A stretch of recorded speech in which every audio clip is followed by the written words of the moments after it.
चिन्तासन्तानहन्तारो यत्पादाम्बुजरेणवः स्वीयानां तान् निजाचार्यान् प्रणमामि मुहुर्मुहुः। यदनुग्रहतो जन्तुः सर्वदुःखातिगो भवेत् तमहं सर्वदा वन्दे श्रीमद्वल्लभनन्दनम्। अज्ञानतिमिरान्धस्य ज्ञानाञ्जनशलाकया चक्षुरुन्मीलितं येन तस्मै श्रीगुरवे नमः। नमामि हृदये शेषे लीलाक्षीराब्धिशायिनं लक्ष्मीसहस्रलीलाभिः सेव्यमानं कलानिधिं चतुर्भिश्च त्रिभिस्तथा षड्भिर्विराजते योऽसौ पंचधा हृदये मम। करें आरंभ।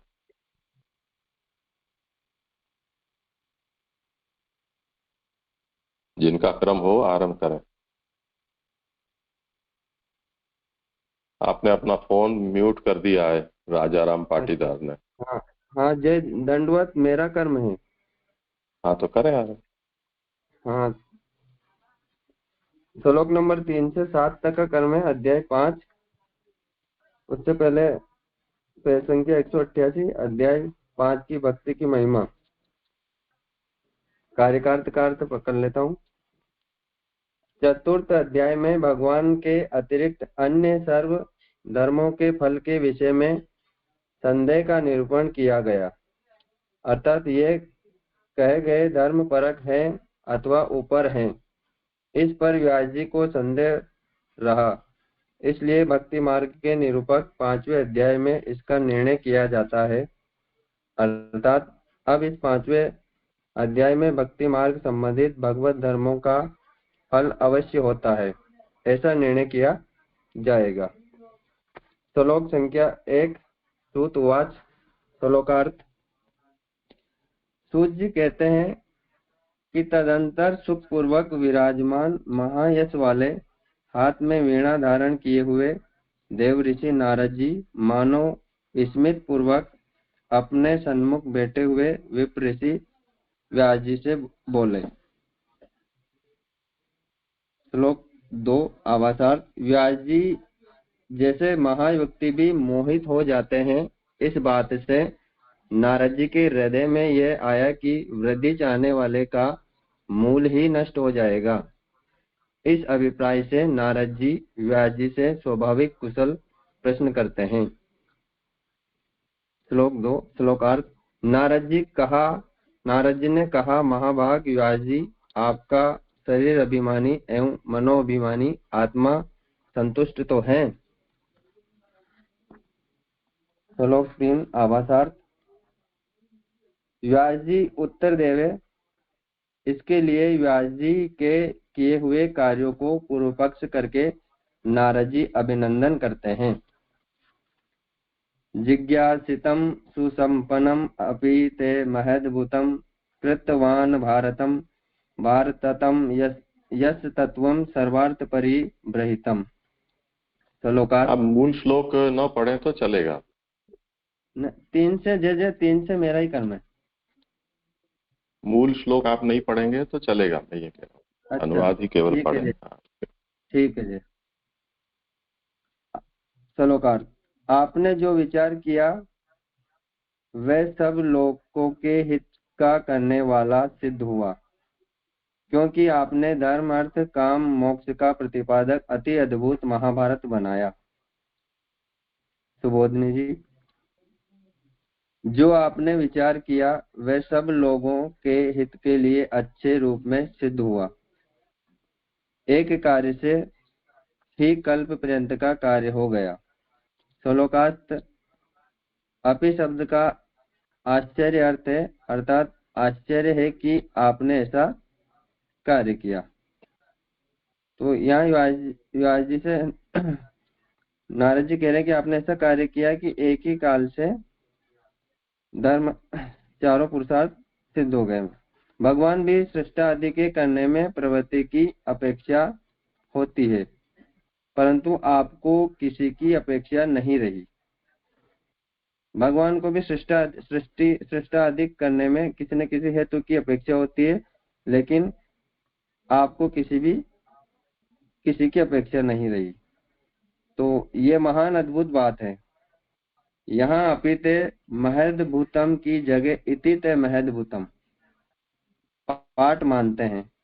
तो इति शब्द का अर्थ समाप्ति है, अर्थात आपका बड़ा अद्भुत जो लोकहित करने का कार्य है वह समाप्त हुआ।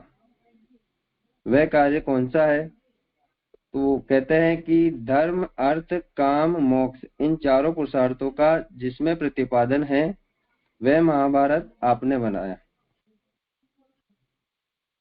एक शास्त्र एक ही पुरुषार्थ का प्रतिपादन करने वाला होता है, परंतु भारत में तो चारों पुरुषार्थों का प्रतिपादन है, अर्थात साधन सहित धर्माधिक उसमें वर्णन है। जी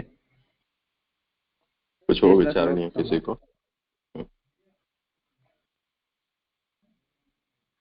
किसी को कुछ कहना हो, पूछना हो तो?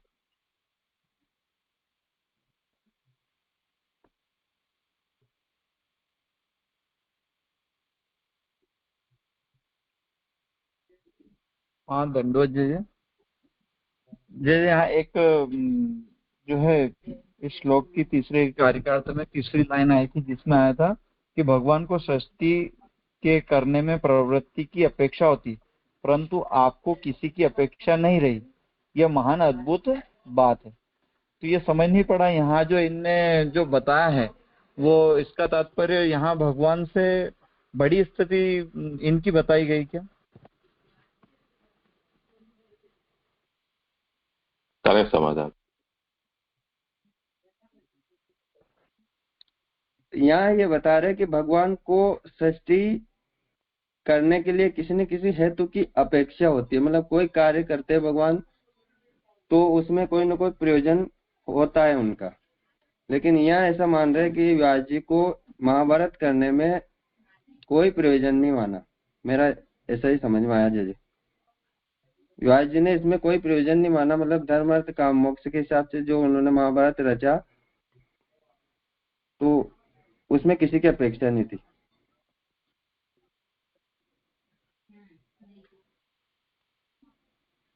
और किसी को कुछ कहना हो?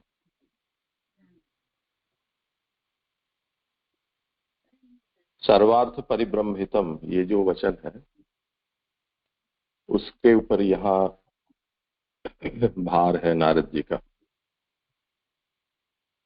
यानी सर्व अर्थ यानी सभी पुरुषार्थ धर्मार्थ काम मोक्ष। तो प्रत्येक शास्त्र के लिए, प्रत्येक पुरुषार्थ के लिए प्रत्येक शास्त्र की आवश्यकता रहती है, जैसे धर्मशास्त्र, अर्थशास्त्र, कामशास्त्र, मोक्ष शास्त्र।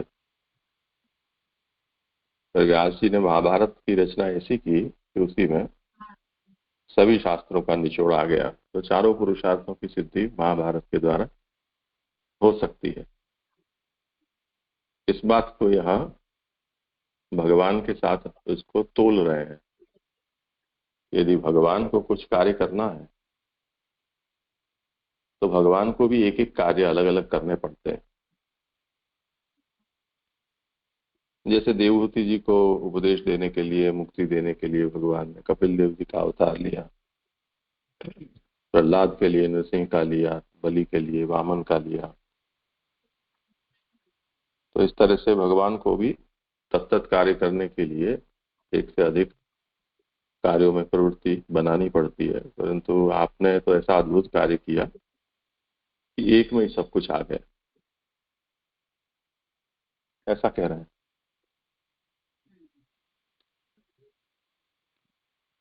जी जी जी आगे जी होगा धन्यवाद राम जी। यहाँ एक ये जो बात आई ना कि एक शास्त्र एक ही पुरुषार्थ का प्रतिपादन करने वाला होता है, परंतु भारत में तो चारों पुरुषार्थ का प्रतिपादन है। तो यहाँ ये जिज्ञासा होती है जैसे कि जब शास्त्र की मान्यता मिली एज ए शास्त्र, तो शास्त्र चाहे एक पुरुषार्थ की भी जो बात करेगा तो फिर वो अंतिम उसको अपलिफ्टमेंट के लिए, उद्धार के लिए, और थोड़ा वो मुझे ये समझ में नहीं आता कि कोई शास्त्र सांगोपांगी बात करेगा ना, यानी एक ही पुरुषार्थ कोई बात करेगा ऐसा।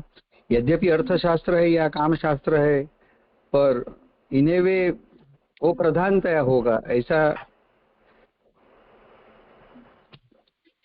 हाँ, उसी तरह समझना होगा ना। हाँ हाँ जी जी जी बस। करें आगे। जी जी। आभासार्थ श्लोक 4। स्वाभाविक धर्म में भी विशेष बात कहते हैं। श्लोकार्थ। हे समर्थ व्यास जी, आपने सनातन पर ब्रह्म तथा वेद का विचार किया है। ऐसी स्थिति में भी आप अकृतार्थ के समान कैसे चिंतित हैं? सुबोधिनी जी। श्लोक में आए ब्रह्म शब्द से पर ब्रह्म और वेद दोनों के लिए गए हैं। परब्रह्म का तो आपने विचार किया और वेद का अध्ययन किया। इसमें आप के जोड़ रहे हो इसलिए समस्या हो रही है। दोनों लिए गए हैं ऐसे पढ़े। हाँ, जो लिखा है वो पढ़ोगे तो समस्या नहीं होगी। सर जय हमें दानों लिए गए, थोड़ी कटिंग हुई सर। हाँ, दोनों के लिए आपने पढ़ा ना, इसलिए थोड़ी गड़बड़ी हुई। श्लोक में आए ब्रह्म शब्द से परब्रह्म और वेद दोनों, उसके बाद स्पेस है वो समझ लेने की है, लिए गए हैं। ठीक है। परब्रह्म का तो आपने विचार किया और वेद का अध्ययन किया। चेकार से आपने वेद को पढ़ाया तथा धर्म का विचार किया, यह कहा गया है। शंका होती है कि धर्म का विचार तो जैमिनी ने किया है, तो श्लोकस्थ 6 से धर्म का विचार व्यास जी ने किया, ये कैसे कह सकते हैं? तो कहते हैं कि जैमिनी ने जो कहा है वह व्यास जी के कहे अर्थ को ही कहा है, क्योंकि औचित्य सूत्र आदि में व्यास जी के कहे हुए अर्थ का ही अनुवाद देखा गया है। इसको औत्पत्तिक पढ़े, शुद्धि य को प पढ़े। औत्पत्तिक, य को प पढ़े। अच्छा ये को पेपर औपत्तिक, औत्पत्तिक, औपत्तिक, ठीक है। सूत्र आदि में व्यास जी के कहे हुए अर्थ का ही अनुवाद देखा गया है। अथवा यो कहिए कि पहली जिज्ञासा आपने ब्रह्म की और दूसरी जिज्ञासा वेद की। इससे यह सूचित हुआ कि धर्म जिज्ञासा और ब्रह्म जिज्ञासा ये दोनों व्यास जी ने ही की, अर्थात उत्तर मीमांसा की तरह पूर्व मीमांसा के सूत्र भी व्यास जी ने ही बनाए। तो यहाँ जैमिनी के क्या श्लोकाष्ट हैं कि धर्म का विचार व्यास जी ने किया, ये कैसे कह सकते हैं? तो धर्म तो जैमिनी जो कहा वह व्यास जी के कहे अर्थ को ही कहा।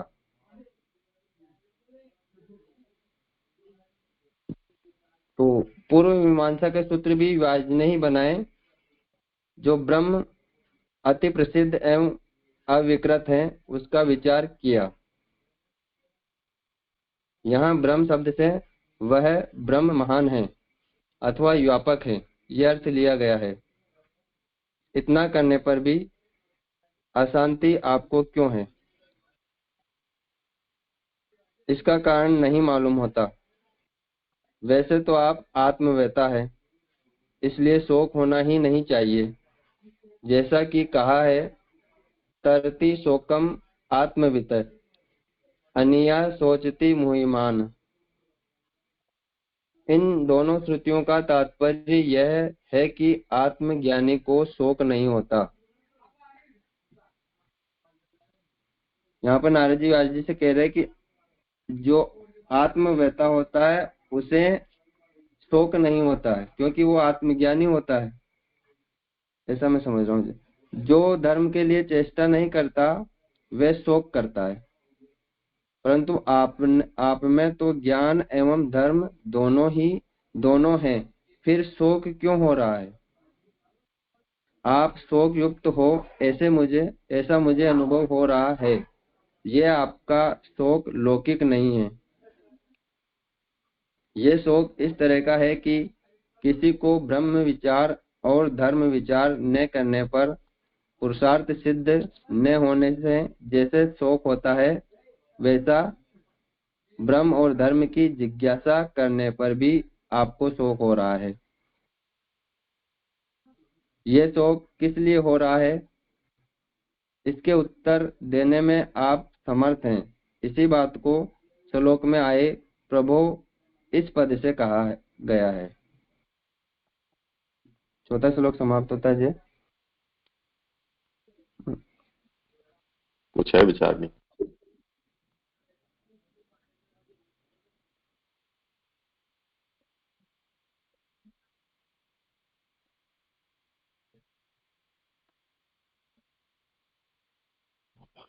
हाँ जय दंडोत प्रणाम। जय जय। इसमें जो हाँ। प्रभो शब्द जो आया लास्ट में प्रभो शब्द, प्रभो का मतलब ही समर्थवान या विभु शब्द आता है।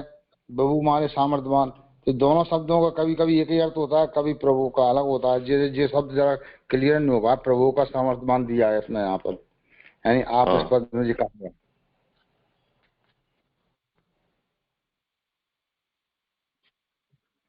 प्रभु स्वामी को कहते हैं, समर्थ होता है वही स्वामी होता है। तो यहाँ व्यास जी को प्रभु ऐसा संबोधन दिया गया है कि आप समर्थ हैं, इस बात को मैं जानता हूं।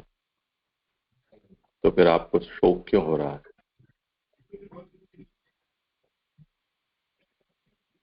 हाँ जी जय, अब तो क्लियर हुआ। करो भले आगे। ठीक। आवासार्थ, जो लोग प्रमाण बल से ही विचार करते हैं उन्हें यहाँ उत्तर नहीं सूझ सकता। अर्थात व्यास जी प्रमाण बल के विचारक हैं, इसलिए उन्हें उत्तर नहीं सूझ सकता। इसी बात को स्वयं व्यास जी कहते हैं। व्यासवाच। श्लोकार्थ। व्यास जी बोले, आप मेरे विषय में जो कुछ कहते हैं वह सब बिल्कुल ठीक है, फिर भी मेरा चित्त संतुष्ट नहीं है। इसका कारण मुझसे छिपा हुआ है। आप बड़ी गंभीर बुद्धि वाले और साक्षात ब्रह्मा जी के पुत्र हैं, अतः मैं आपसे इसका कारण पूछता हूँ।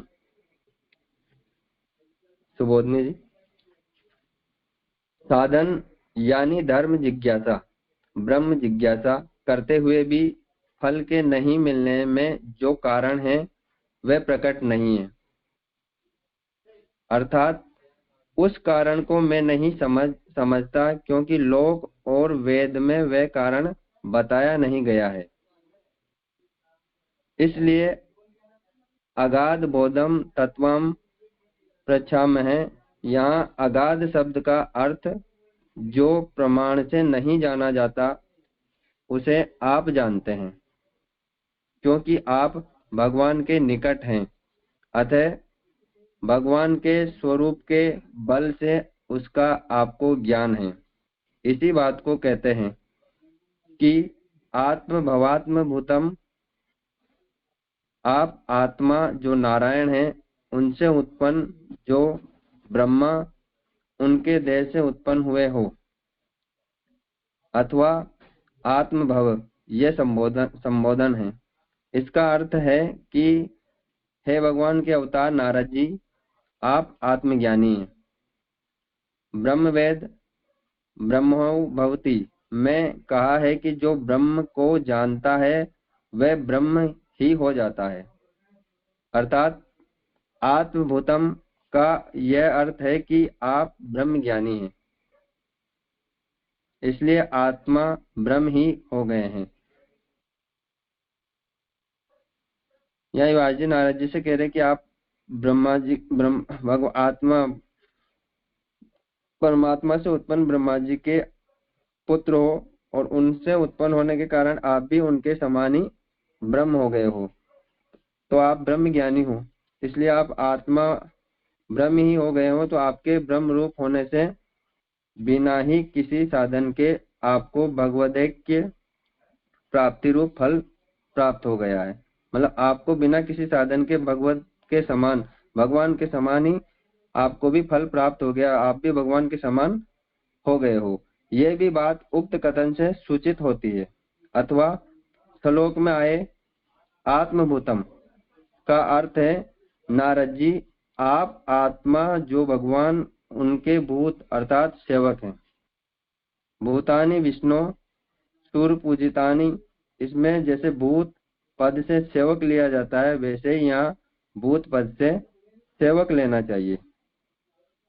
भूतानि विष्णु इत्यादि वाक्य का अर्थ यह है कि भगवान के सेवक देवताओं से पूजित है, ऐसे आप हैं। इसलिए मैं आपको अकर्तारता का कारण पूछना चाहता हूँ। यहाँ पर नारद जी के बारे में व्यास जी वर्णन करते हैं कि नारद जी स्वयं ब्रह्म के समान हैं, क्योंकि ब्रह्म से उत्पन्न होने के कारण और ब्रह्म के सेवक होने के कारण वो भी ब्रह्म के समान ही हो गए हैं। तो देवताओं के भी वो पूजित है, इसलिए अकारता का कारण व्यास जी उनसे पूछ रहे हैं। मैं ऐसे समझे। हाँ ठीक है, कुछ और विचार नहीं है तो 5 वर्ष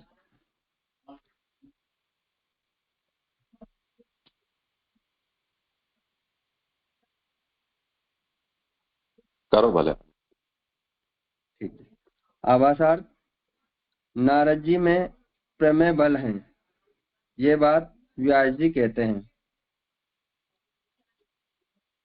श्लोकार्थ छठा, आप समस्त गुप्त बात को जानते हैं, अथवा वेदों का समस्त गुप्त अर्थ रूप आप हैं, क्योंकि आपने पुरुषोत्तम की सेवा की है।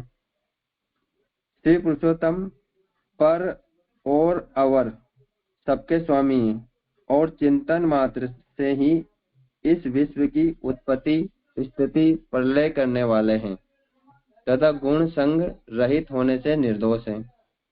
सुबोधिनी जी, व्यास जी नारद जी से कहते हैं कि वेदों की समस्त गुप्त बात को आप जानते हैं, अथवा वेदों का जो संपूर्ण गुप्त अर्थ है वे आप हैं।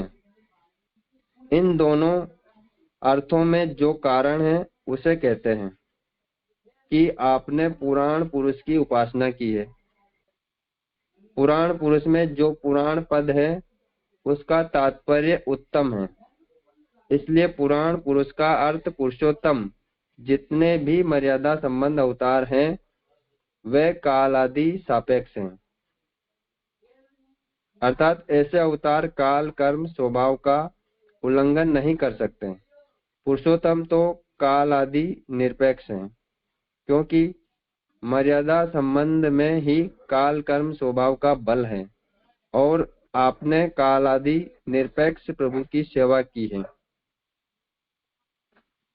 जो सेव्य प्रभु में सामर्थ्य होती है वही सेवक में आती है। आप पुरुषोत्तम के सेवक हैं, इसलिए आप में भी पुरुषोत्तम के गुण आ गए हैं। पुरुषोत्तम में क्या क्या गुण हैं? तो यह परावरेशो इत्यादि पदों से कहते हैं, अर्थात परावरेश से भगवान को सर्वेश्वर बताया है।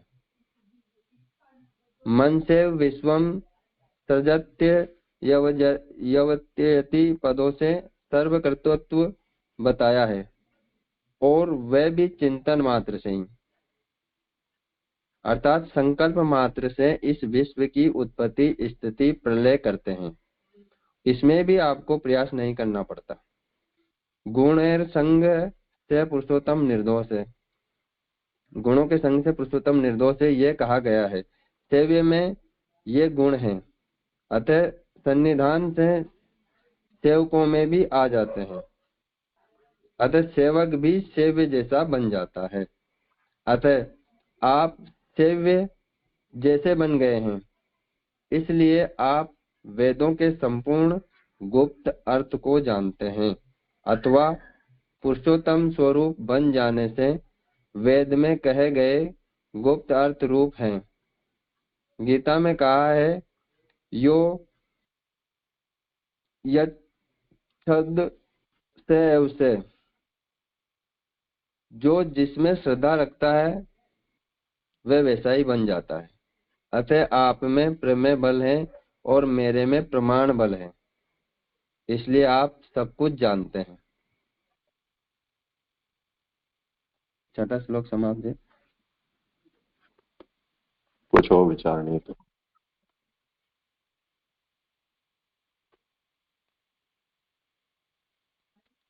विवेचन वैसे सरल है, फिर भी कुछ और किसी का।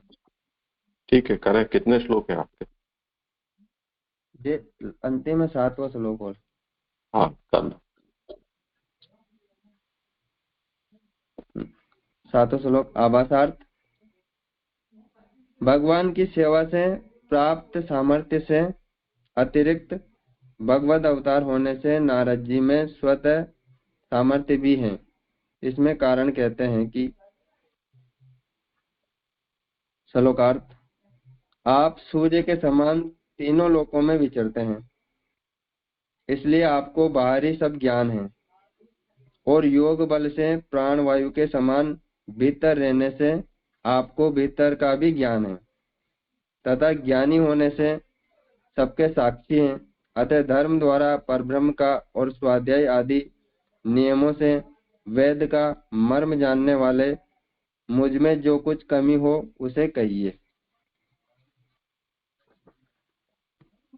सुबोधनी, बाहरी और भीतरी सभी का नारद जी को पूर्ण ज्ञान है, इसलिए यहाँ व्यास जी ने सूर्य और प्राणवायु के 2 दृष्टांत दिए हैं।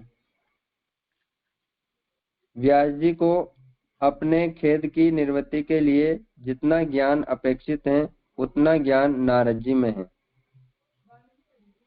सूर्य जिस प्रकार सर्वत्र जाता है उसी प्रकार आप भी ऐसी क्रिया करते हैं जिससे सर्वत्र आपका भी गमन अबाध है, और योग बल से आप प्राणवायु की तरह भीतर भी प्रविष्ट हो जाते हैं।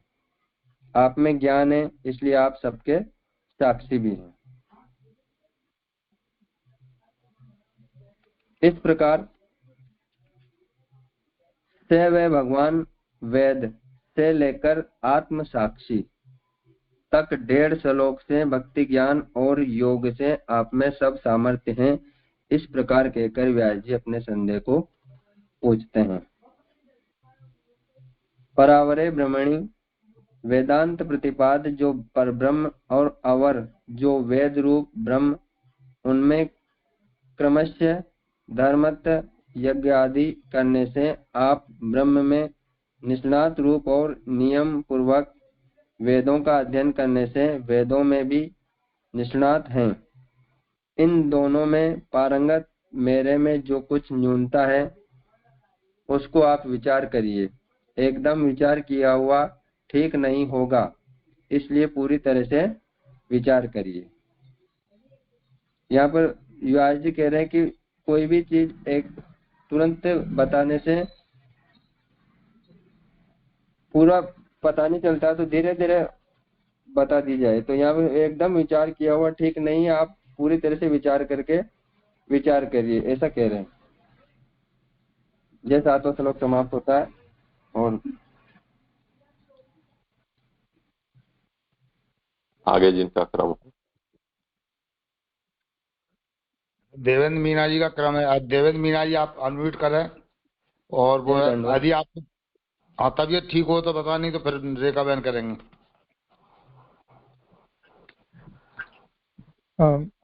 दंडवत प्रणाम जय जय। एक बोल। प्रश्न था मुझे।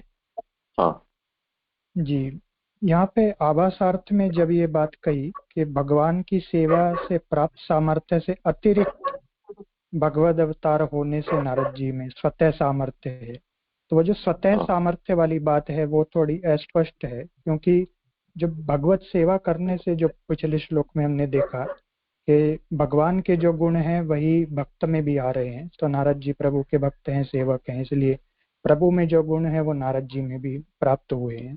तो उससे अतिरिक्त जो सामर्थ्य की बात कही है, तो भगवान की सामर्थ्य से अतिरिक्त कौन सी सामर्थ्य है, ये बात थोड़ी सी स्पष्ट नहीं हुई। करो समाधान। तो भगवान की सामर्थ्य से अतिरिक्त मैं समझता हूँ जैसे भक्त की सामर्थ्य माना होगा,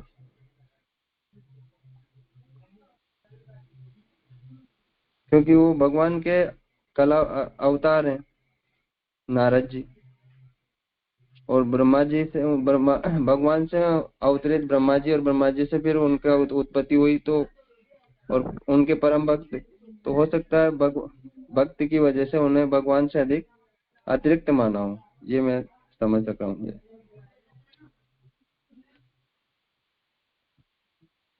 अभी भी मुझे पूरी तरीके से स्पष्ट नहीं हुआ कि भक्त होने से उनमें अतिरिक्त सामर्थ्य आ रही है या अवतार होने से, कैसे मतलब उसको समझे कैसे अतिरिक्त सामर्थ्य। पहले ये 2, 6 और 7 श्लोक का अनुवाद पढ़ लो। अच्छा, 6 का अनुवाद पढ़ूं जी? हाँ, पुलकित को पढ़ लो। अच्छा जी,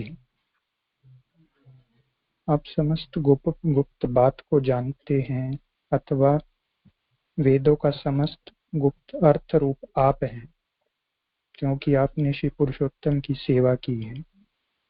श्री पुरुषोत्तम पर और अवर सबके स्वामी हैं और चिंतन मात्र से ही इस विश्व की उत्पत्ति स्थिति प्रलय करने वाले हैं तथा गुण संग रहित होने से निर्दोष हैं।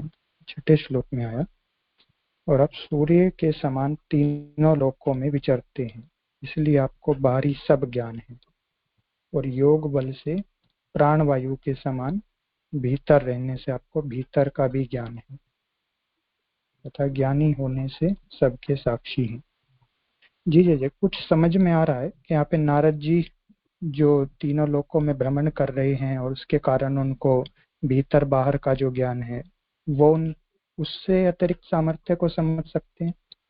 हाँ, बस यही समझना है। 6ठे में जो सामर्थ्य बताई है उससे अतिरिक्त यहाँ जो वर्णित सामर्थ्य है वो भगवत सेवा के अतिरिक्त उनके अवतार होने से प्राप्त सामर्थ्य है। जी जी जी जी, मुझे उस बात में थोड़ी सी बस स्पष्टता लगी कि भगवान की सामर्थ्य से बाहर मतलब कौन सी सामर्थ्य हो सकती है।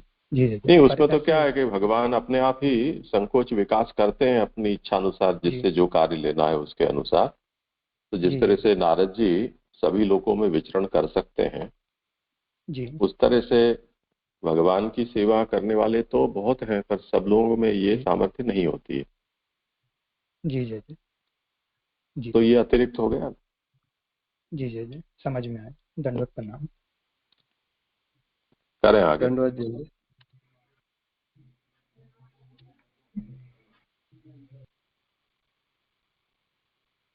आगे जिनका क्रम हो वो हाथ ऊंचा करें।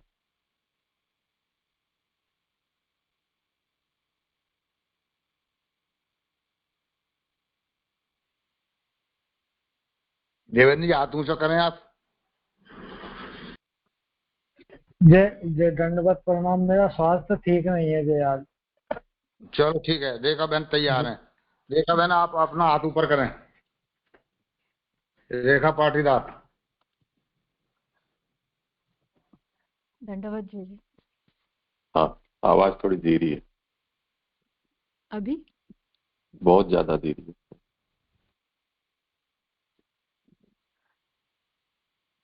अभी आई जीजिए। हाँ, पहले से तो ठीक है।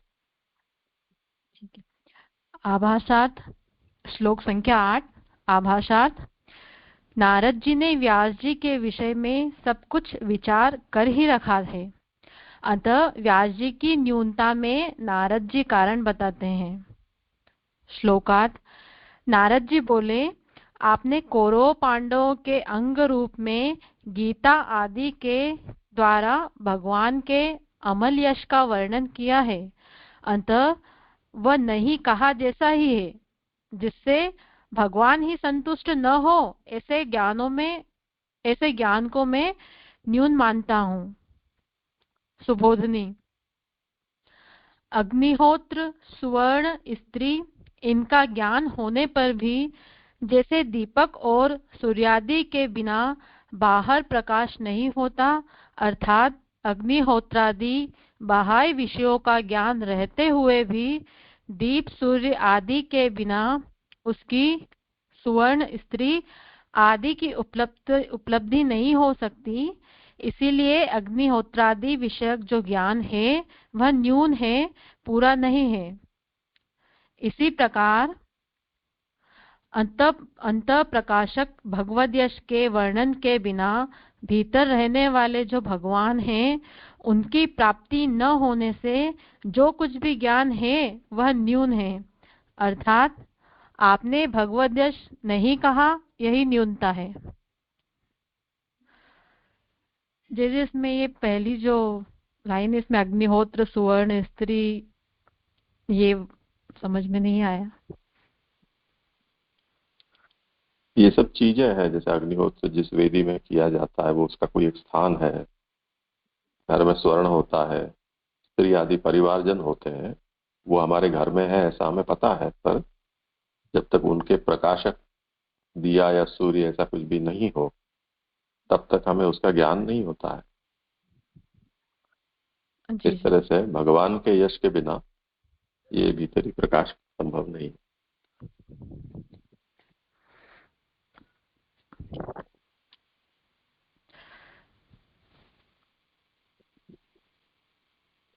तो शंका करते हैं, आगे करो जी। हाँ करें। शंका करते हैं कि भगवद यश के नहीं कहने पर भी ज्ञान आदि से जो अहम आदि का अंतर प्रकाश हो जाता है, तो ज्ञान में न्यूनता कैसी? तो यहाँ प्रश्न व्यास जी शंका कर रहे हैं और वो कह रहे हैं कि जब भगवद यश नहीं कहने पर भी अगर ज्ञान से ही जो अहम है, जैसे मैं आत्मा हूँ, परमात्मा का अंश हूँ आदि अंतर प्रकाश हो जाता है, तो फिर ज्ञान में न्यूनता कैसी? तो इसका उत्तर नारद जी देते हैं और कहते हैं कि भगवदी धर्म ज्ञान आदि से प्रकाश नहीं है, क्योंकि वे भगवदी धर्म महान है और बहुत है। छोटा दीपक बहुत बड़े विशाल मकान में प्रकाश नहीं कर सकता, और जिस परमात्मा में ये धर्म है वह भी ज्ञान आदि से प्रकाशित नहीं हो सकता। अतः भगवद यश वर्णन करना आवश्यक है। तो इसमें बता रहे हैं कि केवल ज्ञान होने से यह आवश्यक नहीं कि जो अंतर मन जो है वहाँ प्रकाश हो, भगवद यश का होना तो अनिवार्य। जैसे उन्होंने यहाँ उदाहरण दिया कि जैसे छोटे दीपक से जो विशाल मकान में प्रकाश नहीं किया जा सकता, उसी प्रकार जो परमात्मा के जो धर्म है वह भी ज्ञान से प्रकाशित नहीं हो सकते। फिर व्यास जी के मन में प्रश्न मतलब शंका है, मैंने भारत एवं गीता में भगवान के यश का प्रतिपादन किया ही है, तो शंका करते हैं कि फिर जैसे ज्ञान में न्यूनता कैसी? तो इसका उत्तर देते हैं कि यद्यपि महाभारत एवं गीता में आपने भगवद यश का प्रतिपादन किया, तथापि उन ग्रंथों में आपने उस भगवद यश को अन्य का अंग बनाकर प्रतिपादन किया है।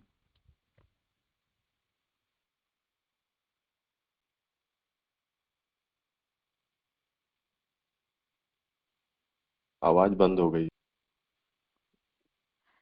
अन्य का अंग बनाकर प्रतिपादन किया है, तथापि मुख्य रूप से नहीं। सारथी के कार्य आदि जो महाभारत गीता आदि में वर्णित है, वे यद्यपि व्यामोहक लीला हैं, तो भी हृदय में व्यामोहक रूप से उस लीला का आवेश हो जाएगा।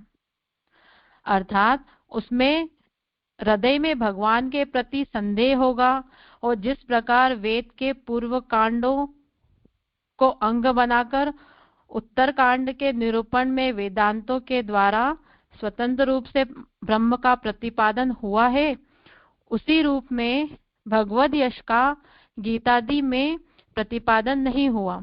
इसी बात को प्रतिपादन नहीं हुआ। तो इसमें यहाँ व्यास जी कहते हैं कि मैंने महाभारत और गीता में भगवान के यश का प्रतिपादन किया है, तो फिर मेरे ज्ञान में न्यूनता कैसी? तो उसका उत्तर देते हैं और कहते हैं कि महाभारत और गीता में आपने जो भगवद यश का प्रतिपादन किया है वो स्वतंत्र रूप से नहीं है, वो किसी और का अंग रूप बनाकर उसका प्रतिपादन हुआ है, मुख्य रूप से नहीं हुआ है।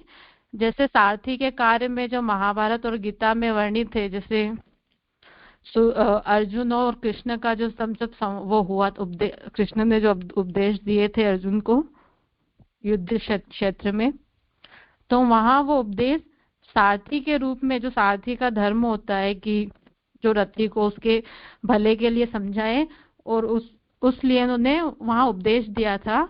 वहां पर स्वतंत्र प्रकार से कोई भी भगवद यश का वर्णन नहीं है।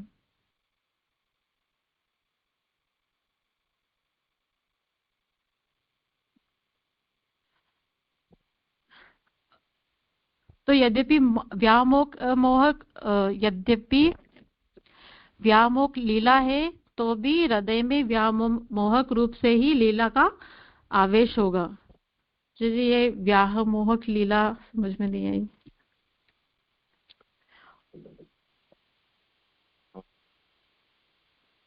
यानी भगवान तो सर्वेश्वर है, परमात्मा है, जगत करता है, सबके स्वामी है, पर उसमें भगवान का जो वर्णन है महाभारत में वो कैसा है कि भगवान अर्जुन के सारथी हो गए। भगवान अर्जुन का सारथी होना वो प्रकट रूप में हम देखें तो उनके स्थान से, उनके स्वरूप से, उनके सामर्थ्य का विचार करते हुए वो हीन कार्य है। तो ऐसा क्या वर्णन किया कि जिसमें भगवान को सारथी बना।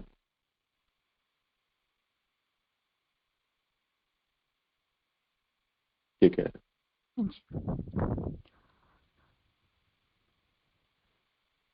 सो इसी बात को अनुदित प्रायम पद से कहा है, अर्थात वहां वह भगवद यश नहीं कहा जैसा ही है।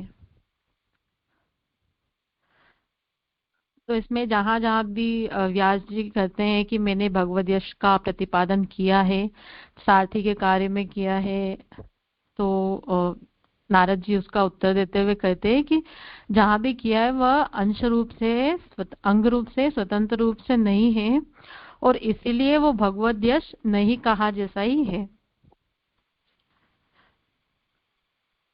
आपको ज्ञान में न्यूनता इसलिए है कि आपने भगवान के अमल यश को नहीं गाया, क्योंकि महाभारत आदि में पांडव और कौरवों के अंग रूप में भगवद यश का प्रतिपादन होने से भगवद यश के इतरशत्व आदि आवरण हैं, इसीलिए वहां अमल यश नहीं है।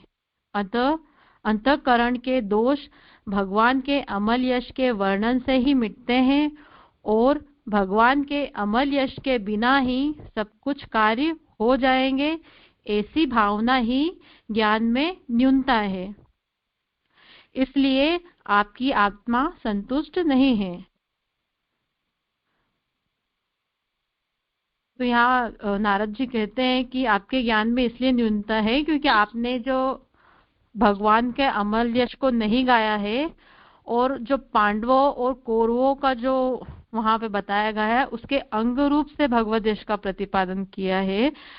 इतर क्षेत्र स्वतंत्र रूप से उसका प्रतिपादन या उसका गुणगान यशगान नहीं हुआ है, इसलिए यहाँ अमल यश नहीं है।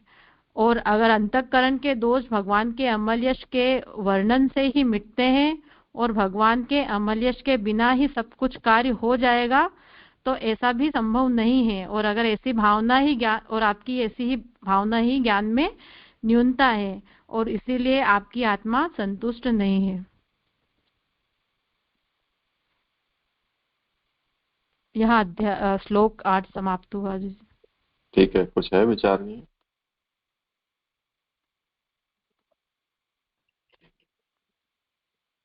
जी जी जी जी जी यहाँ पे जो 195 पेज पे जो शंका ही पहली जो फर्स्ट पैराग्राफ है कि शंका करते हैं कि भगवद यश के नहीं कहने पर भी ज्ञान आदि से जो अहम आदि का अंतर प्रकाश होता है तो ज्ञान में न्यूनता कैसी? और फिर उसका उत्तर दिया कि भगवदीय धर्म ज्ञान आदि से प्रकाश्य नहीं है क्योंकि वे भगवदीय धर्म महान और बहुत है। तो ये जो है वो उससे क्या कहना चाह रहे वो स्पष्ट नहीं हो रहा है मुझे, क्योंकि ज्ञान है फिर भी वो जरूरी है कि उसका जो यश है वो उसका वर्णन होना चाहिए, ऐसा तब तक पूर्णता नहीं आती, ऐसा कहना चाह रही है, वो स्पष्ट नहीं हो रहा है मुझे। करें समाधान।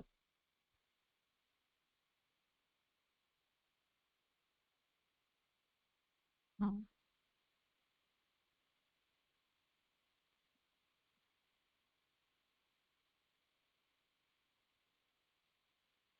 तो यहाँ पे व्यास जी कह रहे हैं कि मेरे ज्ञान में न्यूनता कैसे है, क्योंकि मैंने तो क्योंकि भगवद यश नहीं भी अगर करते हैं तो भी ज्ञान से जो अंतर प्रकाश है, जो जीव को मतलब अनुभूति होती है कि मैं आत्मा हूँ, ये देह शरीर नहीं, और मैं परमात्मा का अंश हूँ, ये ज्ञान से ये अनुभूति हो ही जाती है। तो फिर ज्ञान में न्यूनता कैसी है? तो फिर उसका उत्तर वो देते हैं कि जो भगवदीय धर्म हैं, जो भगवदियों के जो धर्म में जैसे भक्ति किसके लक्षण और प्रकार, ऐसा मैं समझती हूँ जैसे, तो उससे वो ज्ञान से ही से आदि से प्रकाश नहीं है, केवल ज्ञान होने से वो प्रकाशित हो या उनका ज्ञान वो स्फुरित हो, ऐसा नहीं है, क्योंकि भगवत धर्म तो महान है और बहुत है, केवल ज्ञान से इनको नहीं समझा जा सकता या नहीं प्रकाशित हो सकता। तो आगे इसका जैसे उन्होंने उदाहरण दिया है, जैसे भगवत धर्म महान और बहुत है, जिसको उन्होंने मकान से शब्द से संबोधित किया है, और जो ज्ञान है उसको छोटे दीपक से संबोधित किया है कि जिस प्रकार मकान, बड़े मकान में छोटा दीपक है वो प्रकाश नहीं दे सकता, उसी प्रकार जो परमात्मा के और भगवदी के जो धर्म है वो सिर्फ वो ज्ञान से प्रकाशित नहीं हो सकते, इसलिए भगवद यश का वर्णन होना आवश्यक है। यानी जो ज्ञान है वो सिर्फ ज्ञान नहीं चलेगा, ऐसा उसका आपको वर्णन करना ही पड़ेगा, तभी ज्ञान का वर्णन नहीं, भगवद यश का वर्णन आपको करना पड़ेगा। भगवद यश का, हाँ भगवद यश की बात है। तो भगवद यश जो है उसका जो ज्ञान है वो सफिशिएंट नहीं है, लेकिन उसका जो वर्णन है वो करना पड़ेगा। अगर वो वर्णन नहीं हो रहा है तब तक उसमें न्यूनता है, ऐसा सिर्फ ज्ञान होने से इनफ नहीं है। हाँ, जैसे ये तृतीय अध्याय, जैसे ये पंचम अध्याय में बताया है भक्ति की महिमा, तो जैसे वो ये धीरे धीरे जब आगे श्लोक आएंगे तो उसमें समझ में आएगा कि पूरा भक्ति के लिए ही है। तो भक्ति करने के लिए ज्ञान, केवल ज्ञान हो ऐसा नहीं है, भक्ति करने के लिए भगवत धर्म, भगवद यश का वर्णन, जैसे हमने पिछले अध्याय में भी देखा कि श्रवण कीर्तन और रुचि, इनसे भगवद यश का और गुणगान करना, इससे फिर भक्ति होती है, भक्ति से प्रेम और प्रेम से साक्षात्कार। तो ये यहाँ यही समझ में आए कि बिना ज्ञान के बिना ज्ञान के आपको भगवत धर्म आपको प्रकाशित नहीं हो सकता, समझ में नहीं आ सकता। पर अगर आप भगवत यश करते हो, गुणगान करते हो, जो भगवान की जो उनकी जो लीला है उनका गुणगान करते हो, उनका वर्णन करते हो, तो आपको जो भगवदी धर्म है और जो भगवान से साक्षात्कार है उस राह पे आगे बढ़ सकते हैं।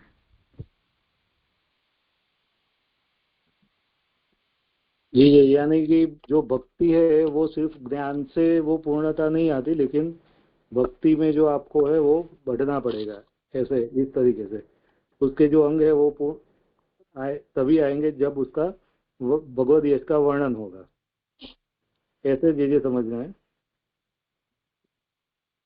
हाँ, ऐसा समझना चाहिए कि ज्ञान का मतलब बहुत सारी शाखाएं होती हैं ज्ञान की। इसी में किसी एक शाखा में कोई पारंगत हो गया तो उसका अर्थ ऐसा नहीं है कि उसे सभी कुछ ज्ञात हो जाएगा।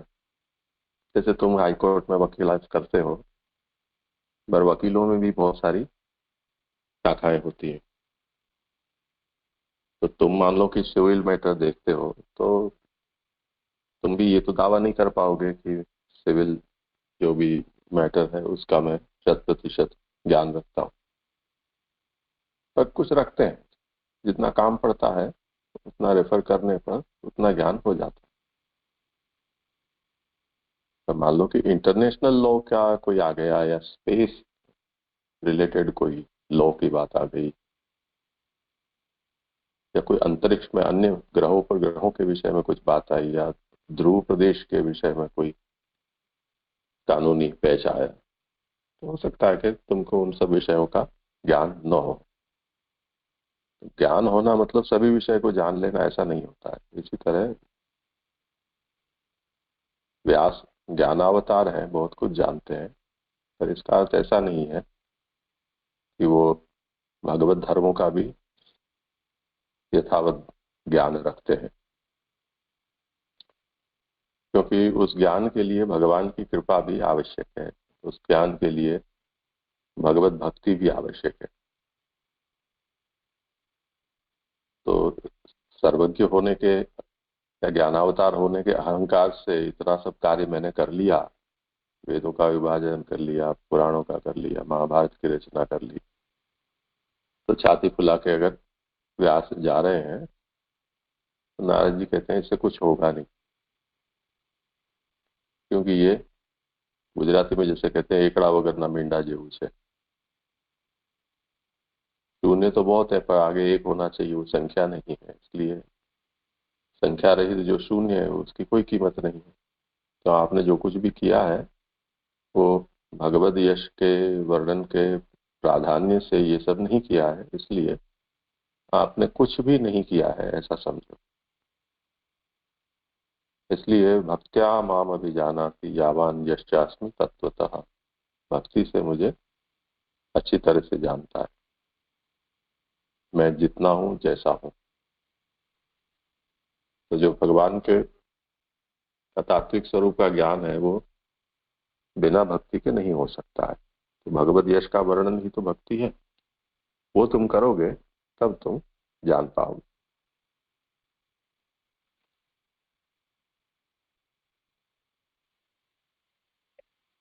जी जी हुआ क्लियर। हाँ हाँ जय, इसको ऐसे भी समझ हाँ बोलिए। सकते हैं, इसको ऐसे भी समझ सकते हैं जैसे व्यास जी के मन में शांति आनंद उत्पन्न नहीं हो रहा है, प्रसन्नता नहीं हो रही है, तो उस प्रसन्नता के लिए नारद जी ने ऐसा कहा कि आपने अभी जो कुछ भी किया है वो ज्ञान के कारण किया है। भगवान का अमल यश, जिससे हृदय का मल दूर हो और आनंद की प्राप्ति हो, अर्थात आप आनंदित हों, क्योंकि उनको आनंद की प्राप्ति नहीं हुई, इसलिए वो शोक मुद्रा में विचार कर रहे हैं। इसलिए नारद जी ऐसा कह रहे हैं कि आप भगवान के यश का वर्णन करेंगे तो भगवान का हृदय में आविर्भाव होगा तो आनंद की प्राप्ति होगी, तो आपकी जो मलिनता है वो दूर हो जाएगी। मैं ऐसा समझ पा रहा हूँ, शायद ये शोर इशारा कर रहे हैं वो कि भगवान का अमल यश क्रम से वर्णन कीजिए, क्योंकि यहाँ पे जो भगवान का वर्णन आया है गीता आदि में, क्योंकि महाभारत की जो वर्णन किया वो तो कौरव पांडवों की थी, कौरव पांडवों के साथ माने पांडवों के साथ ठाकुर जी थे, तो उनकी गीता आदि या जो भी वचन आए उनकी जो भी महत्ता वर्णन हुई तो अंग रूप से हुई। तो यहाँ नारद जी कह रहे हैं कि आप उनका क्रम सु जन्म सु लेके और अंत तक उनकी भक्ति का, उनकी लीला का वर्णन कीजिए, जिससे आपको आनंद की स्फूर्ति होगी। और आपने जो किया है वो सब कुछ ही है, इसलिए भगवान का अमल यश का गान करिए। मैं ऐसा समझ पा रहा हूँ, शायद ऐसा कहना चाह रहे हैं। ठीक है, करें आगे। जी जी। आभासार शंका करते हैं कि महाभारत आदि ग्रंथों में कहा गया है कि भगवान ही सब प्राणियों के माता पिता हैं, इसलिए कौरव श्रेष्ठ शरण लेने में शरणहार अच्छे भगवान के ही शरण जाओ।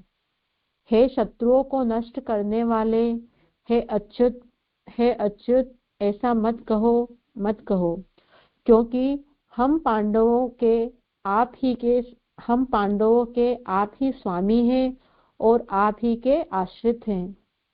गीता में भी कहा है कि आपकी आज्ञा का पालन करूंगा इत्यादि हजारों श्लोकों से स्वतंत्र रूप से भगवद यश का प्रतिपादन है। तो आप यह कैसे कह रहे हैं कि यह प्रतिपादन नहीं के बराबर है?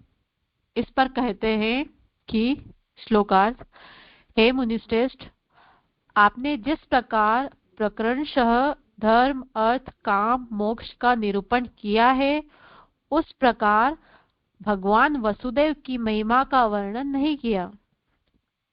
सुबोधनी, महाभारत आदि में भगवद यश का प्रतिपादन किया, यह ठीक है, तथापि भगवद यश का उसमें स्वतंत्र प्रकरण नहीं है। प्रकरण से विधि निर्बल है। इस न्याय से उस धर्मार्थ काम मोक्ष के प्रकरण में से महाभारत आदि में उपवर्णित भगवद यश का अंगभूत है, क्योंकि जिसका प्रकरण है उसी की प्रधानता रहती है। तो यहाँ बता रहे हैं, यहाँ व्यास जी ने पूछा कि मैं जैसे आभासार्थ में उन्होंने बताया कि भगवान सभी प्राणियों के माता पिता है और वो उसमें उनके शरण में जाने के लिए वे कहते हैं, और पांडवों ने भी उनको कहा कि आप ही हमारे स्वामी हैं, हम आप ही के आश्रित हैं। गीता में भी आया है कि हम आपकी आज्ञा का पालन करेंगे। तो जब इतना सब और हजारों श्लोकों से स्वतंत्र रूप से भगवद्गीता का प्रतिपादन हुआ है, तो आप ये कैसे कर रहे हैं कि यह नहीं के बराबर है? तो नारद जी उत्तर देते हैं कि आपने जैसे महाभारत में धर्म अर्थ काम मोक्ष इनका स्वतंत्र रूप से प्रकरण इनका दिया है, अलग अलग प्रकरण में इनको बताया है, उसी प्रकार आपने भगवद यश गान का कोई अलग से प्रकरण नहीं दिया है। आपने जो ये 4 जो प्रकरण लिए हैं धर्म अर्थ काम मोक्ष के, इसी के अंगभूत करके भगवद यश किया है, और इसीलिए यहाँ पे जो प्रकरण है उसकी प्रधानता है, तो भगवत यश उसमें छुप गया है या गौण हो गया है।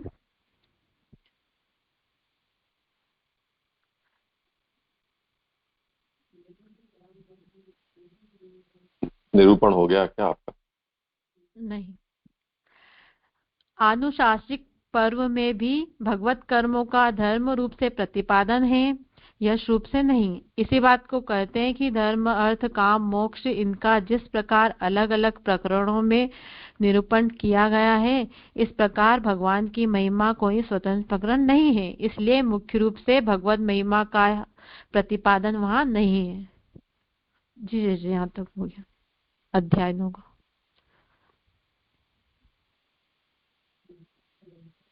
कुछ हो विचार नहीं था। श्लोक 9।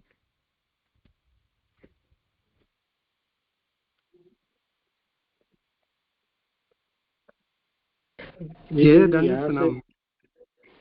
दंडित प्रणाम। जय मेरे को एक शंका हुआ है, निरोध लक्षण का ग्रंथ जो पाठ में लिखा है, फिर आप निरोध गीता जो लिखी हुई है, ऐसा कुछ वर्णन नहीं आ रहा है क्या? कुछ समझ में नहीं आया क्या कह रहे हैं? जैसे ऐसे प्रतिपादन हो रहा है कि जैसे अभी सब जैसे शंका में चल रहे हैं ज्ञान में, तो इसका मतलब जो भी असंतुष्ट है, तो इसका मतलब ये है कि निरोध लीला बाद में प्रतिपादित हुई है अपने भागवत जी में। अच्छा, हाँ, अरे समाधान। तो यहाँ तो अभी शंका ही चल रही है। अभी जैसे नारद जी व्यास जी के पास आए और उनके असंतुष्टि का वो कारण पूछ रहे हैं। तो उनको नारद जी अभी बता ही रहे हैं कि आपका मन क्यों असंतुष्ट है। तो अभी तो भागवत शुरू ही नहीं हुई है, ऐसा मुझे लगता है जी। हाँ, सही बात।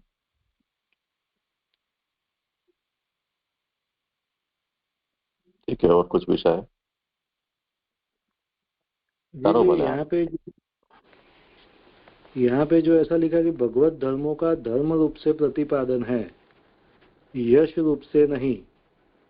तो वैसे जो थे धर्म जो है उसमें यश तो वैसे भी एक धर्म रूप से तो आ ही रहा है, तो स्वतंत्र ऐसे लेना। तो जो ऐश्वर्य यश श्री जो है वो भी धर्म ही गिनाते हैं ना, तो स्वतंत्र रूप से नहीं है ऐसा, स्वतंत्र यश रूप से नहीं है ऐसा समझना। या भगवत धर्म का मतलब भक्ति मार्ग का उपदेश। तो अनुशासित पर्व में भगवत धर्मों का उपदेश दिया गया है, पर उसे भी धर्म बुद्धि से, कर्तव्य बुद्धि से दिया गया है मनुष्य को। मनुष्य का एक कर्म ये भी है कि वो भगवान की भक्ति करे।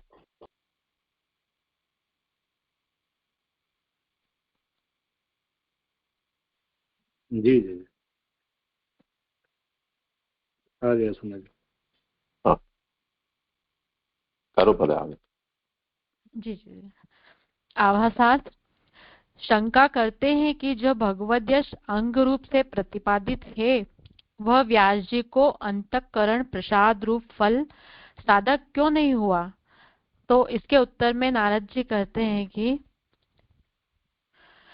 श्लोकार्थ, जिस वाणी से चाहे वह विचित्र विन्यास वाली ही क्यों न हो, जगत को पवित्र करने वाला हरि का यश किसी भी अंश में नहीं गाया गया हो, उसे काक तीर्थ यानी उच्चिष्ट आदि अमेध्य वस्तुएं फेंकने का स्थान ही माना जाता है। उसमें कमनीय स्थान में रहने वाले हंस, परमहंस या मानसरोवर के हंस पक्षी रमण नहीं करते हैं।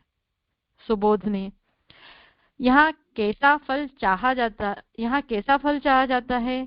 कृतार्थता, अंतःकरण प्रसाद अथवा परमानंद की प्राप्ति, जिसमें मुख्य रूप से भगवद यश नहीं गाया जा रहा है।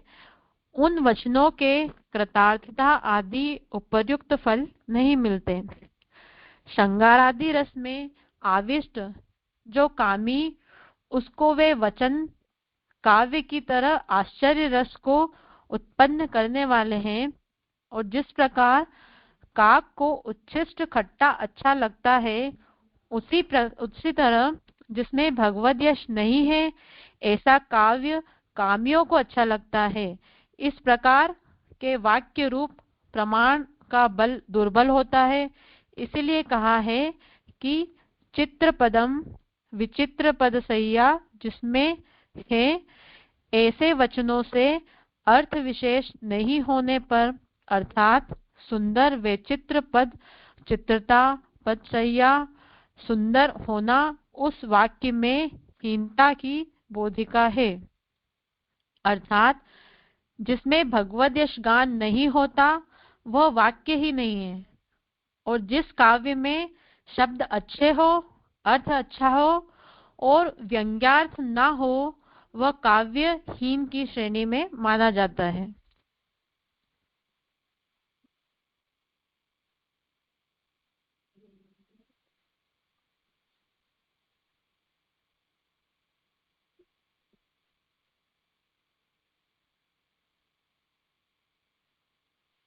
इस वाक्य से करो। इस वाक्य से सुंदर पद होने पर भी उन वचनों में हीनता है। जैसे विष के पत्तों पर भोजन करने पर क्षुधा शांत हो जाएगी, किंतु आगे अनिष्ट ही होगा।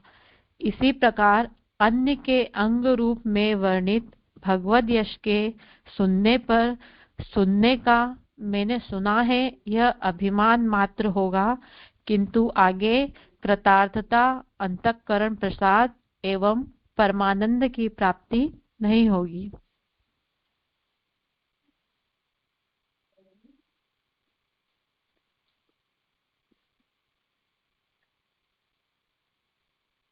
तो इसमें यहाँ तक इसमें बताया है कि जो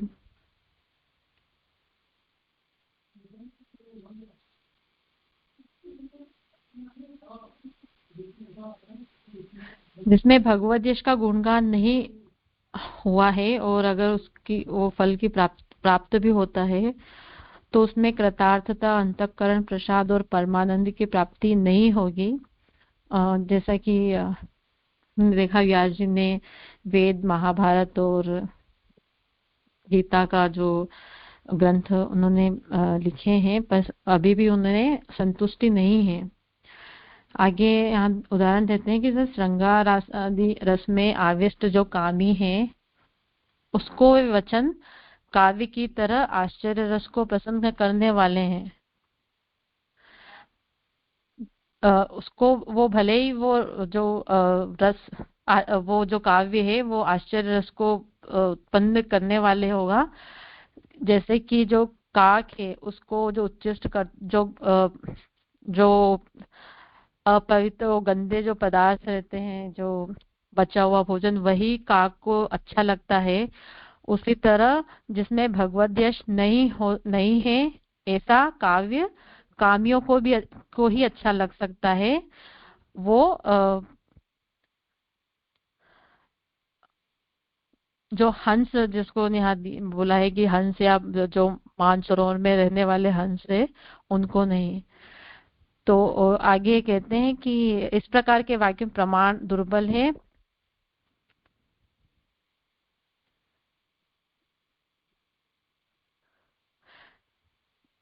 तो आगे कहते हैं जैसे एक और उन्होंने यहाँ उदाहरण दिया कि जैसे विष के पत्तों पर अगर भोजन करते भी हैं तो क्षुधा तो शांत हो जाएगी पर आगे अनिष्ट ही होगा। तो इसी प्रकार जब हम बिना यश गुणगान वाले या फिर जिसमें भगवत यश का केवल अंग रूप से ही वर्णित है, अगर ऐसे भगवत गुणगान ऐसे गुणगानों को या ऐसे काव्य को सुनते हैं तो उससे केवल ये रहेगा कि हमने उसे सुना है, यही अभिमान रहेगा। पर जो उसका जो फल है कृतार्थता, अंतःकरण प्रसाद और जो हमारे परमानंद की प्राप्ति वो नहीं होगी।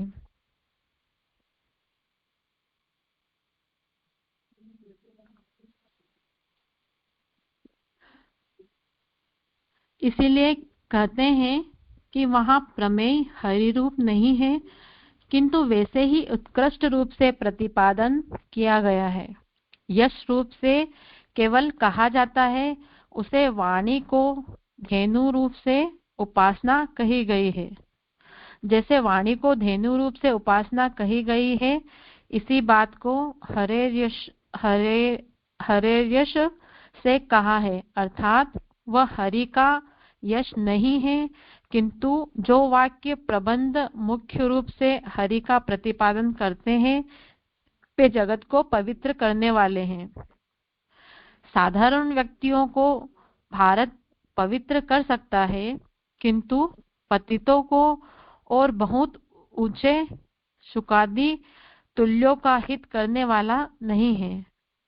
इसलिए महाभारत में भगवत यश का वर्णन करने वाला जो वाक्य प्रबंध है उससे सबकी आकांक्षा पूर्ति नहीं होगी और भगवत यश को निरूपण करने वाला जो वाक्य है वह तो संपूर्ण जगत को ही पवित्र करने वाला है। श्लोक में वच पद का कहा है, उससे यह कहा गया है कि भगवत यश को वर्णन करने वालों के केवल शब्दोच्चारण मात्र से जगत पवित्र हो जाता है। भले ही उसे सामदेव की तरह राग आदि न गाया जाए, भले ही उसे सामवेद की तरह राग आदि से न गाया जाए। महाभारत भरतवंशी राजाओं का मुख्य रूप से प्रतिपादन करता है, इसीलिए वह भगवान का मुख्य रूप से प्रतिपादन नहीं करता। और क्षत्रिणो यान्ति कुंतः प्रविशन्ति की तरह भी गौण वृत्ति लक्षणा से और शैत्व, पावनत्व इत्यादि बताने के लिए गंगायाम होश, यहाँ गंगा पद से तीर का बोध होता है। इसी प्रकार उन पदों से जिनमें मुख्य रूप से भगवद्वश यश नहीं गाया गया, कृतार्थता आदि के लिए भगवान लक्षित नहीं हुए हैं, ऐसे लक्षणा से भी वे वाक्य भगवद यश का प्रतिपादन नहीं करते, और भगवद यश का अलग प्रकरण न होने से प्रकरण से भी भगवान प्रतिपादित नहीं है, और न व्यंजनावृत्ति और तात्पर्य वृत्ति से ही वहां भगवान का प्रतिपादन है। यदि वे वाक्य मुख्य गुण लक्षणा और प्रकरण व्यंजना व तात्पर्य इनमें से एक भी अंशों को लेकर यदि भगवान का प्रतिपादन करते तो दोष नहीं था। ऐसा शब्द जो मुख्य रूप से भगवान का प्रतिपादन नहीं करता है, वह काव्य की तरह पदार्थ का प्रतिपादन करने वाला है। आगे करूं सीधे? पूछ लो, किसी को कुछ कहना पूछना।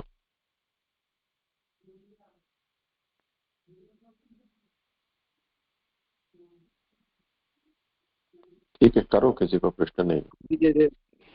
यहाँ पे जो लास्ट लाइन जो आई कि ऐसा शब्द जो मुख्य रूप से भगवान का प्रतिपादन नहीं करता है, वह काव्य की तरह पदार्थ का प्रतिपादन करने वाला है, यानी कि काव्य में मुख्य रूप से नहीं होता ऐसे।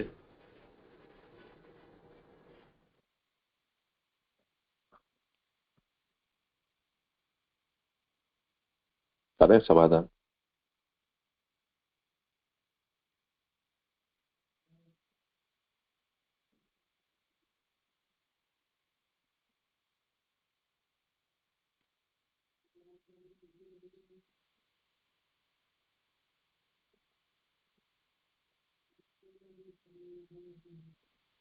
आपसे प्रश्न कर रहे हैं, आप कुछ उत्तर देना चाहें तो कहें, अन्यथा आगे पास करें। समझ में नहीं आया दीदी, कोई और उत्तर नहीं। और किसी को समाधान करना हो तो।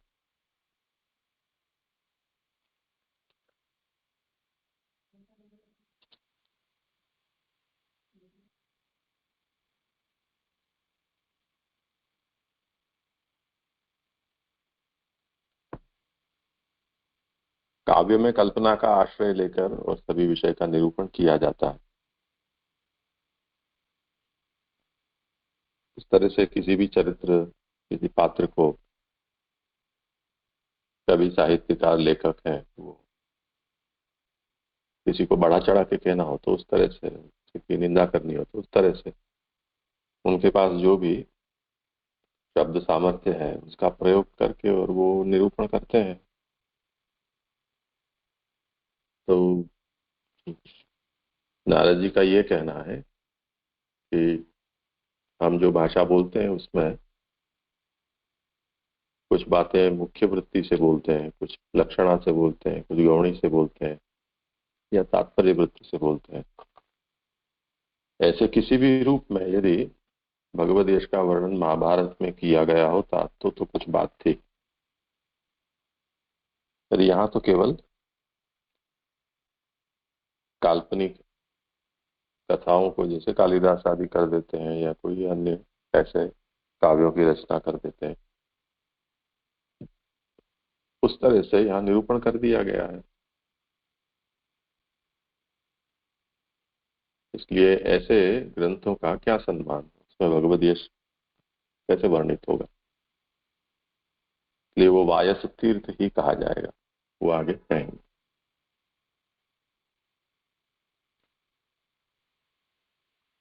जी, लेकिन यहाँ पे वो बात तो मुख्य रूप से ही आती है ना, वो और सत्य भी है, यानी कि जो महाभारत में जो बात की गई है तो वो सत्य तो है ही ना, वो कल्पना तो हम नहीं कहेंगे।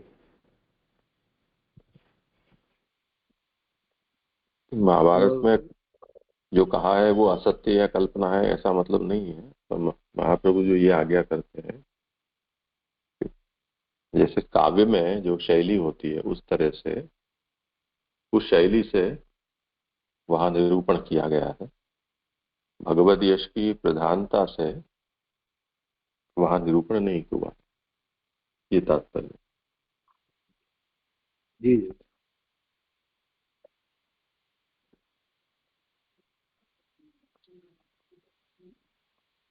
आगे करूँ जी। वह काव्य की तरह पदार्थ का ही प्रतिपादन करता है, इसलिए काकतीर्थ है। वायस शब्द के यहाँ दो अर्थ हैं, बूढ़े कोए और लोक में चतुर व्यक्ति। जिस प्रकार ऐसे काकतीर्थ उच्छिष्ट गर्त में बूढ़े कोए प्रसन्न होते हैं, उसी प्रकार जिसमें भगवत चर्चा नहीं, ऐसे वाक्य में लोक में चतुर रमण करते हैं। उसी प्रकार कामी राजपुत्र आदि वे भारत में श्रद्धा रखने वाले हो सकते हैं, किंतु परमहंस उसमें श्रद्धा रखने वाले नहीं हो सकते, एवं हंस भी उच्छिष्ट गर्त में आनंद नहीं मनाते। हंस से यहाँ हंस और परमहंस दोनों अर्थ है। तीर्थ शब्द का यहाँ दो अर्थ हैं, प्रवेश का मार्ग और दोष निवारण करने वाला। उच्छिष्ट गर्त को की क्षुधा निवृत्त कर सकता है, अन्य को नहीं। को तो उसमें अधिक क्षुधा दोष निवृत्ति की इच्छा है ही नहीं। इस प्रकार के गर्त बनाने वाले की क्षुधा भी उसमें शांत नहीं हो सकती, क्योंकि ऐसे उच्छिष्ट गर्त में तो कोए ही रमण करते हैं, हंस नहीं। और इस प्रकार के गर्त को का प्रवेश मार्ग तीर्थ कहा है।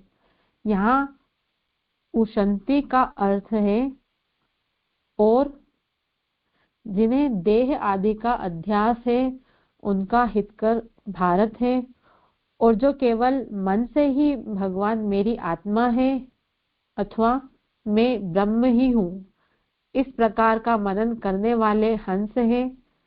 वे परोक्ष रूप से हंस कहे गए हैं। जल और दूध का विवेक रखने वाले जो हंस हैं, वे सहज सिद्ध जो जल की मिलावट है उसमें से दूध पानी अलग कर देते हैं। वे मिश्रित गाथाओं में रमण नहीं करते। जैसे हंस जिसमें अनेक प्रकार के अन्न हैं, ऐसे उच्छिष्ट गर्त में रमण नहीं करते, उसी प्रकार अर्थात परमहंस भी उच्च एवं हीन गाथाओं के एवं जगह समाविष्ट होने पर भी हीन को छोड़कर उच्च जो भगवत गाथा है उसे ही ग्रहण करते हैं। तो उच्छिष्ट गर्त में वे कैसे रमण करेंगे? उसमें तो कई तरह के अन्नों का सम्मिश्रण है। इसी तात्पर्य को पुंसाम केलिकांतधियाम में कहा है, भगवत चरित्र ही वैसा है जिसमें सुंदर भगवत चरण के आश्रम वाले परमहंस रमण करते हैं। यहाँ उशिक्षया का अर्थ कमनीय निवास स्थान, जो हंस और परमहंस दोनों के लिए प्रयुक्त है। जैसे जैसे उस स्थान की स्वरूप ज्ञानतः कमनीयता होती है, वैसे वैसे ही उसमें परमहंस एवं हंस पक्षियों का निवास होता है। इसीलिए युक्ति से उस दृष्टांत से यह सिद्ध हुआ है कि भारत आदि अंतःकरण शोधक नहीं है। तात्पर्य यह है कि परमहंस भगवत चरित्रों में ही आनंद मानते हैं और हंस पक्षी मान सरोवर में ही आनंद मानते हैं। यह श्लोक 10 संपूर्ण हो जाए। ठीक है, कुछ और विचारणीय तो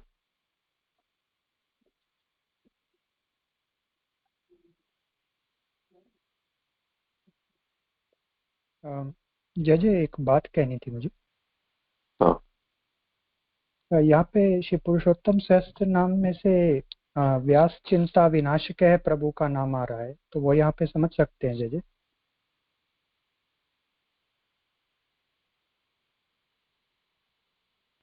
पुरुषोत्तम सहस्त्र नाम के नाम में ऐसा है कि कुछ प्रकरण के निरूपक नाम होते हैं जी। और प्रकरण कुछ श्लोकों का भी हो सकता है जी। कुछ अध्याय का भी हो सकता है। तो हमें ये देखना है कि व्यास की चिंता का निवारण अपनी ओर से तो अभी ये कर रहे हैं, और व्यास जी जब ये बोलेंगे कि अच्छा अब मुझे समझ में आ गया, तो वो नाम वहां तक चलेगा। जी। नारद जी ने जहां से कहना शुरू किया है वहां से वो पूरे प्रकरण का नाम है, ऐसा हमें समझना चाहिए। जी जय। ठीक है, तो आज समय हुआ है। आगे के श्लोक किन के हैं? जय मेरे ही हैं। कितने तक है? जी 11, 12, 13। अच्छा अच्छा, ठीक है। हाँ बोलो, प्रश्न कुछ हो तो। एक प्रश्न। हाँ जी जी यहाँ पे हंस और परमहंस, ये दो जो लास्ट में जो लाइन है, तात्पर्य यह है कि परमहंस भगवत चरित्र में ही आनंद मानते हैं और हंस पक्षी जो है वो मान सरोवर में आनंद मानते हैं। तो ये अलग, परमहंस और हंस को अलग से ले रहे हैं ऐसे? हाँ करें समाधान। हाँ, तो यहाँ पे उसकी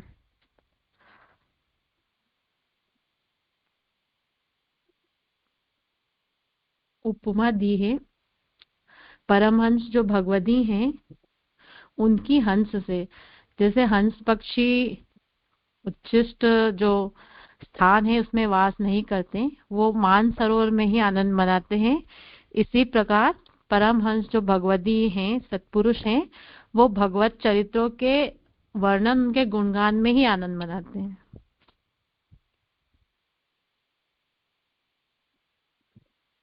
यानी यहाँ पे यानी जो मैं ब्रह्म ही हूँ, इस प्रकार का मनन करने वाले हंस है और वे परोक्ष रूप से हंस कहे गए हैं।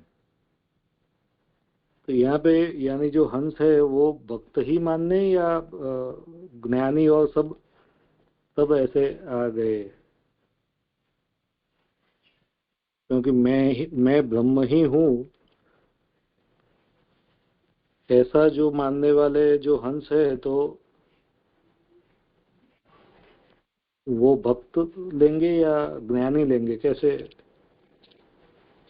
हंस और परमहंस में जो अंतर होता है वो ये है कि जो हंस संन्यास होता है उसमें शिखा सूत्र का त्याग नहीं होता है। उसके कारण अभी उस अवस्था में जो त्यागी सन्यासी है उसको देहाभिमान है।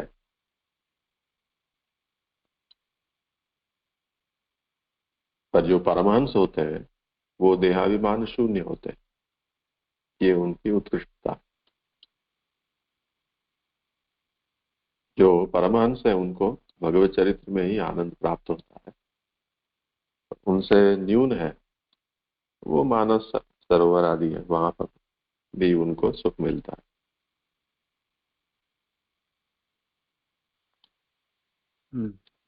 जी जी जी, हुआ समाधान। ठीक है, तो आज यहाँ विराम।